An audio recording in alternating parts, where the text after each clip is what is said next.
That's our job. We don't run government, we don't run policies. But we have the intellectual capacity to frame a conversation. You understand? Let me now conclude by making you sad. The Nigerian Civil War was planned on the campus of the University of Ibadan. Somebody has to write a book on that, in which the Vice Chancellor, a prominent historian, you already know I'm talking about, was also using his house to frame the project of the Civil War. You understand? And I'm not criticizing him, because when you cut segments of a conversation, it becomes a problem to those who are interpreting it. I'm not criticizing him. The Nigerian Civil War was led by an educated person who trained in England, one of the very first to have a degree to join the Nigerian army. The debates about Ironsi was framed for him by those who went to school on a unitary government. You understand? It is not that these intellectuals have not been talking, but they are also embedded in this very project you want to solve.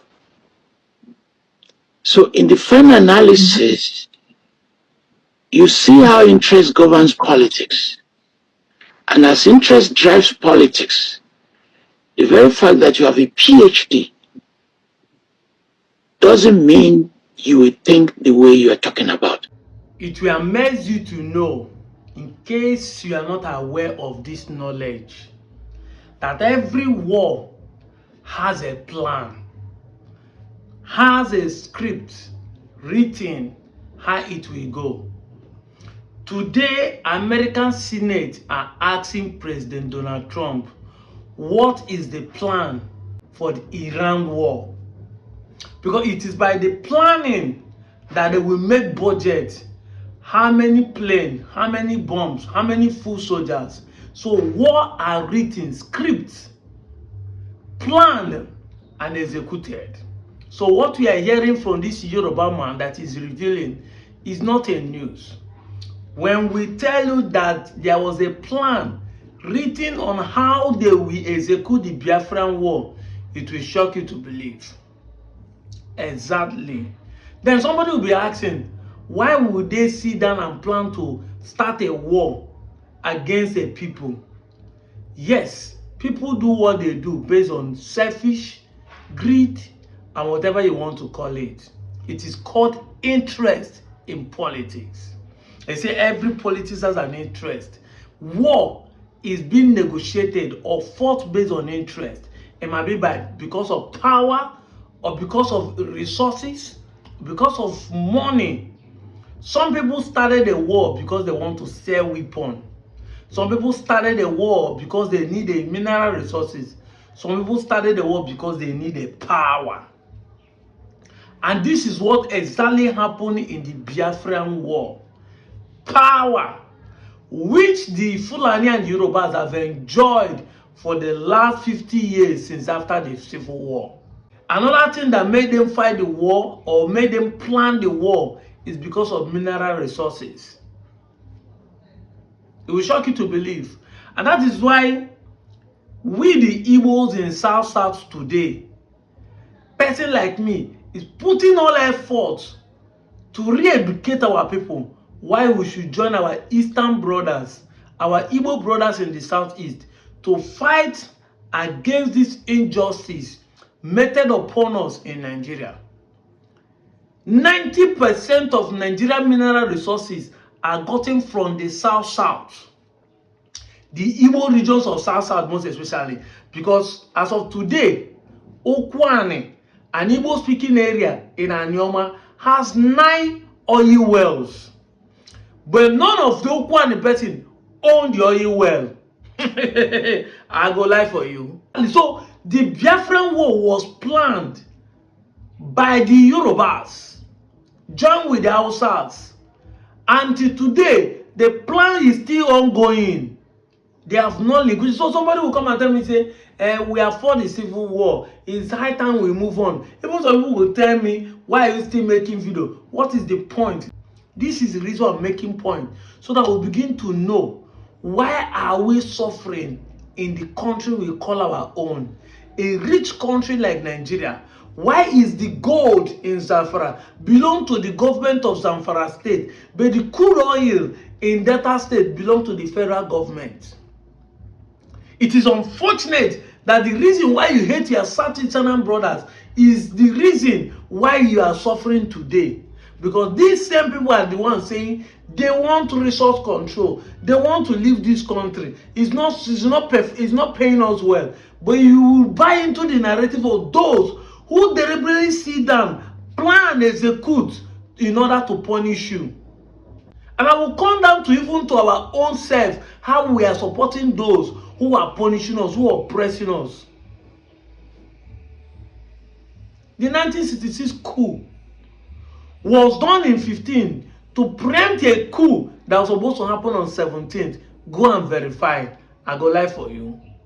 But after that coup, they find out that, oh, the Igbos want to maintain their thieves on the power. They sit down and planned how to set up the Igbos and execute them, diminish them. They change the narrative. If you heard what the man is saying, that what we do is to frame narratives.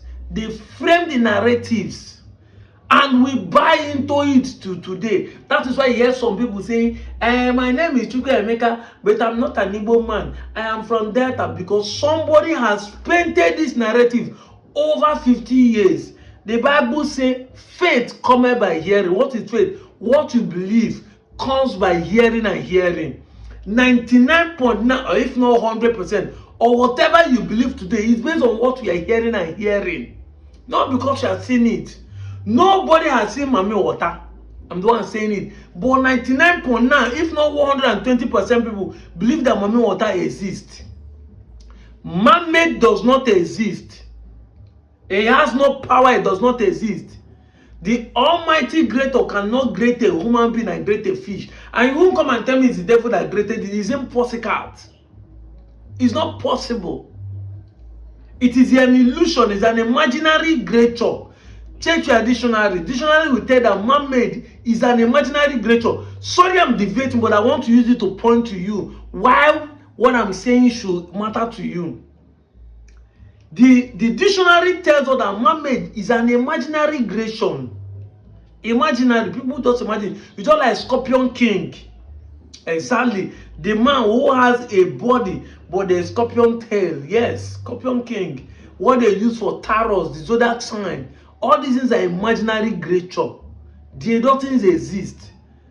But the era of 3D cartoon and making of movies brought it out. And people start believing it exists. No, it is called faith coming by hearing and hearing. You keep hearing, you believe it existing. It's not existing anywhere. There's no man-made. There's no Mami Water. It doesn't exist. Check your dictionary. I've told you many times that if things are not properly defined, you will abuse it. But so many of us believe it because we keep hearing it and hearing it. And some people will even lie. Nigeria is a place where people will be there. I don't see Mami Water. Don't talk what you don't know. You don't know anything. Oga, Mami Water does not exist. And I'm not. You can argue with your keyboard. You can argue as you like. I don't even care. I'm going to be here to tell you fact and evidence. It's left for you to accept it or not. You just have small river back of your house. You are shouting, you see Mami Water. People that are building tunnel under the sea in China have not met Mami Water. My own senior brother, Chinedu Kogolo Saji, is a marine diver. He has never for one day come out and say he meet Mami Water, except he's lying to us. People, they go inside sea. Cameras are planted under the water for hundreds of years to monitor some sharks, some aquatic animal. They have never for one day come across man-made. And I know you will say, he's a spirit. He will not, he's a spirit. He will disappear. Camera will not catch it. Oh God, that is a lie. The camera will catch what your eye cannot catch. I'm the one telling you. Some camera can catch some microscope camera can catch the molecules of air, but your eye cannot see it. Cameras suppose catch wetin your eye no suppose see. Forget all this one you're shouting spiritual eye. Nobody with the spiritual eye, so-called spiritual eye, will see the air. But the camera machine can capture the air and show you the particles in the air. So don't come here to tell me what I know. So if you say because it's a spirit, that's like, no, it's a lie. Camera will capture it, but no camera has ever captured man-made under the water. Everything you see is that AI or make-believe. What am I trying to say? Because of that narrative, so many of us believe it because we keep hearing and hearing. That's the same way many of us have hated Ndigbo. We keep hearing and hearing. Igbo do this, Igbo do that. This is why so many of us in Aniomas hated our own brothers, hated even ourselves by denying who we are, denying our own identity, thinking we are doing the Southeastern Igbos, but we are doing ourselves. Here it is clear.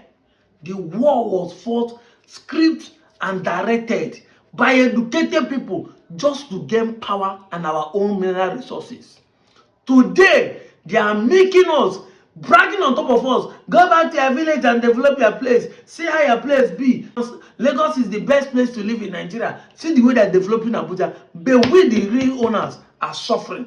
Ukwani today is living for 20 years without no electricity. But an Okwan man will come and tell you, say, Igbo man is the problem. He will not support Igbo man. Leave us alone. Don't drag us to Southeast. This and that. Because they made you to believe. They gave you the narrative. They keep saying it and saying it to you. Believe that what they are saying is the truth. Even when there is no evidence. These are the reason why people like us are setting camera to make videos. To re-educate our people. And bring fact and evidence. Why you should look at the other side of the angle. No single electricity for the last 20 years for an Okwane village. And the same Okwane man is supporting Okowa. Okowa has 8 years as a governor. He could not remember you people. Your brother today is a deputy governor. He could not remember you. But now Ned won't be a problem because he wants to create a state. Because he wants you to have a state where you can govern yourself. You are having a problem with him. Today, the president of Nigeria, who promised Nigeria that if he cannot give us electricity, we should not vote for him the second tenure, has publicly declared Aso Rock to leave the national grid. Now, today as I'm talking to you, Aso Rock is functioning 24 hours on solar, not on NEPA, not on power again. The man that told Nigeria, if I cannot give you electricity, don't vote me again, has even no, he's not even talking of building a power plant. Why? Because they are holding the gas supplying company for generating power 3.3 trillion naira. 3.3 trillion naira. Before na billion they call, now trillions. They are holding the gas company that are supplying us gas for generating power 3.3 trillion. It is this light issue go solve today? No, it's not gonna solve. We that even that seeing light once in a blue moon are complaining that light is going back. Talking to people who have not seen light for 20 years. Yet these same people are supporting a man to go back to Senate. To go back to Senate. A man who has taken 1.something trillion out of 3.3 trillion. Only Okowa has been accused, allegedly, to have taken 1.3 trillion of Delta State money during his tenure as a governor. The money that would have solved at least 1/3 of the problem of Nigerian government over electricity, one person take out, and you are supporting such a man. Let it make sense to me. So you see how we hated ourselves. They give us narrative to hate anything that will make us do well. Because they told you that Ned Nwoko want to drag you to Igbo land. They say, hey, you want to create a state and drag us to Igbo land. They make you believe they are not Igbo. You are bearing Igbo name, doing Igbo culture, everything Igbo. The narrative have been painted over the years. You bought into it. To the point that you are supporting a man who is making you to live in poverty, in darkness. Who is making you to suffer every day against the man who wants to liberate you. That is the narrative we are talking about. This is the problem we are having in the 21st century. All the south region, including the southeast, are suffering the same thing. Today, it is only Abia State that can boast of steady light because they are not in the national grid. They have their own company supplying gas and supplying electricity. Today, only Abia State. Southeastern Ndigbo, the people you think you are better off are even living better than you today. I go lie for you. I've been Enugu State you want to talk about. Even Imo self, they shock me because Eboma energy plan has started working. Hope Uzodinma is silently working. And we are here thinking we are doing ourselves. Onye making homo can even say kwelo. No boom page na yo. We are deceiving ourselves. We are bought into the narrative. Painted since 1966 against us. Can I shock you? Just as this man said he want to make you sad, he want to make his listeners sad. Can I shock you? One of the reasons why the civil wars was fought to diminish Ndigbo, to diminish the then eastern region, is because we, Aniomas people, not just in Zogo issues, decided to leave the west. When Nigeria had independence, we are all called the western region. It is us, the Aniomas people, not the Irobo, not the Shakiri, not the Benins, not the Jos, not the Ishans, none of these minority tribes in the old Benden made a move to remove themselves from the west. It is us, the Aniomas, led by Chude Osadebe, the then Senate president, supported by the Zik and then Michael Okpara, decided to propose that the Aniomas region should be carved out of the western region and join their eastern brother. When they see the idea Michael Okpara present on the table, how to develop the eastern region, he said, no, we need to be part of these people. There are brothers, we need to go back there and receive the same development. But instead of the entire Nigeria to leave the Aniomas then to join their eastern brother, at least the same people, they say no, let us use the opportunity to give voice to the Benins, to the Ishans, to the Robos, Ishokos, the Shakiris, the Jaws, all of them. Let us cooperate together and call the Midwest Nigeria. And instead of us to lose not joining the eastern region, we decided to gain this one and went to the Midwest. That thing that we did is still paying the western people led by Awolowo with them. And that is why when the war came, they have opportunity to pay us back. They have opportunity to pay the eastern Nigeria by claiming that they want to reduce their power, their voting strength, their everything by grading the Midwest. So they have opportunity to diminish the Igbos and directed the narrative. Even that we, now today, who first want to join our brother are the one denying our brothers. Everything I'm telling you is verifiable. Go and read it. Go and make an inquiry. So this is why people like us, having known the secret behind what is going on in Nigeria, are boldly telling you the truth. Don't buy into the narratives. Don't buy into the lies. Don't support your oppressors. Even among us, we have oppressors among us. I go lie for you. Imagine someone who ruled for 8 years that could not give you electricity. You want it to go back to Senate. Now, it's a shame that Okwani cannot present anybody to represent them. It's a shame that the Eka people have only one man that will present them. It doesn't mean that the entire Eka, as they brag rich, don't have any other person except for Kowa. It doesn't mean. Let's assume that Nwoko is not doing well. Let's assume. Doesn't mean that anyone who does not have any. Why must it be the same people eating our money, oppressing us and recycling themselves? That is the question I'm asking. Why must it be the same set of people? Even if you think you don't like the creation of Aniomas, why must it be the same man? That is the question I'm asking. We are talking, things are going south. Imagine all of us keep quiet. Because people say, shut up, you don't know what they're talking about. Imagine all of us keep quiet. Imagine we are talking, setting camera, talking every day, educating, opening people's eyes. Things are going south. Imagine all of us keep quiet. I'm out of here, Joe.